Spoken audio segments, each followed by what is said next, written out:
ഇന്നത്തെ റെസിപ്പി എന്നിട്ട് Christmas special chicken കറിയാണ് തയ്യാറാക്കുന്നത്. വളരെയധികം ഈസി ആയിട്ട് എങ്ങനെ ഒരു ചിക്കൻ കറി നമുക്ക് ചെയ്തെടുക്കാൻ നോക്കാം. അതിനായിട്ട് ഞാനിവിടെ ഒരു 280 ഗ്രാം ചിക്കനാണ് എടുത്തിരിക്കുന്നത്, ചെറിയ പീസസൊക്കെ.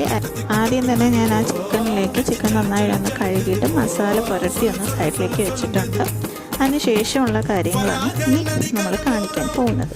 മസാല പരത്തി വെച്ചിട്ടുണ്ട്, സവാള നീളത്തിന് അരിഞ്ഞ് വെച്ചിട്ടുണ്ട്. അതേപോലെ തന്നെ ഒരു പാൻ അടുപ്പത്ത് വെച്ച് കൊടുത്ത് കുറച്ച് നെയ്യും കുറച്ച് എണ്ണയും കൂടെ മിക്സ് ചെയ്തൊന്ന് ഒഴിച്ചു കൊടുക്കുക. എന്നിട്ട് ചൂടായി വരുമ്പോൾ അതിലേക്ക് പട്ട, ഗ്രാമ്പൂ, ഏലക്ക ഇത്രയും ചേർത്ത് കൊടുക്കുക. ഗ്രാമ്പൂ ഒരു 2-3 എണ്ണം ചേർക്കാം, പട്ട അതിനനുസരിച്ച് നമുക്ക് ചേർത്ത് കൊടുക്കാം. അപ്പോൾ അതിലേക്ക് പിന്നെ സവാള നീളത്തിന് അരിഞ്ഞത് ചേർത്ത് കൊടുത്തിട്ട് നന്നായിട്ടൊന്ന് വഴറ്റിയെടുക്കണം. ഞാനിവിടെ 2 മീഡിയം സൈസ് സവാളയാണ് എടുത്തിരിക്കുന്നത്.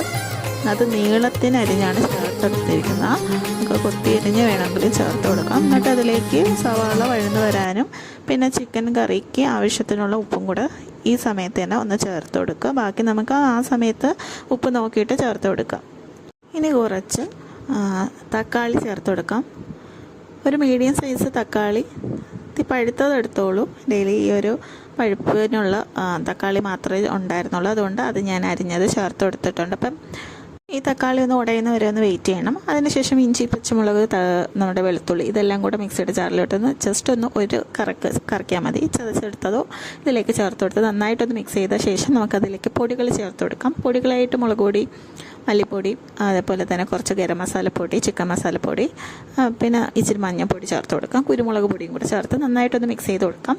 ഒരു 1 മിനിറ്റ് ഒന്ന് പൊടിയുടെ പച്ചമണം മാറുന്ന ഒന്ന് മിക്സ് ചെയ്ത് കൊടുക്കാം. അതിനുശേഷം നമ്മൾ അതിലേക്ക് ഒരു 2 തണ്ട് കറിവേപ്പില ചേർത്ത് കൊടുത്ത് ഒന്ന് ഇളക്കി യോജിപ്പിച്ച് കൊടുത്തിട്ട് നമുക്കതിലേക്ക് കുറച്ച് വെള്ളം ചേർത്ത് കൊടുക്കാം. കാരണം ഈ സവാള നല്ല സോഫ്റ്റായി കിട്ടാൻ വേണ്ടിയിട്ടാണ്. എന്നിട്ട് അതിലേക്ക് ആവശ്യത്തിനുള്ള വെള്ളവും കൂടെ ചേർത്ത് ചിക്കൻ നമ്മൾ മിക്സ് ചെയ്ത് വെച്ചിരിക്കുന്ന മസാല ചിക്കൻ ഇതിലേക്ക് ചേർത്ത് നന്നായിട്ടൊന്ന് അടച്ചു വെച്ച് കുക്ക് ചെയ്തെടുത്താൽ നമ്മുടെ ടേസ്റ്റി ആയിട്ടുള്ള ക്രിസ്മസ് സ്പെഷ്യൽ ചിക്കൻ കറി തയ്യാറായി കിട്ടും. എൻ്റെ കൂടെ ഇനി മല്ലിയിലയൊന്നും വിതറണ്ട, കാരണം നമ്മൾ കറിവേപ്പില ഇതിലിട്ടിട്ടുണ്ട്. അപ്പോൾ അതിൻ്റെ ഒരു ഫ്ലേവർ ഇതിൽ ഇറങ്ങി കിട്ടും. അപ്പോൾ ഈ സമയത്ത് ആവശ്യത്തിന് ഉപ്പും കൂടെ ഒന്ന് ചെക്ക് ചെയ്താൽ മാത്രം മതിയാകും.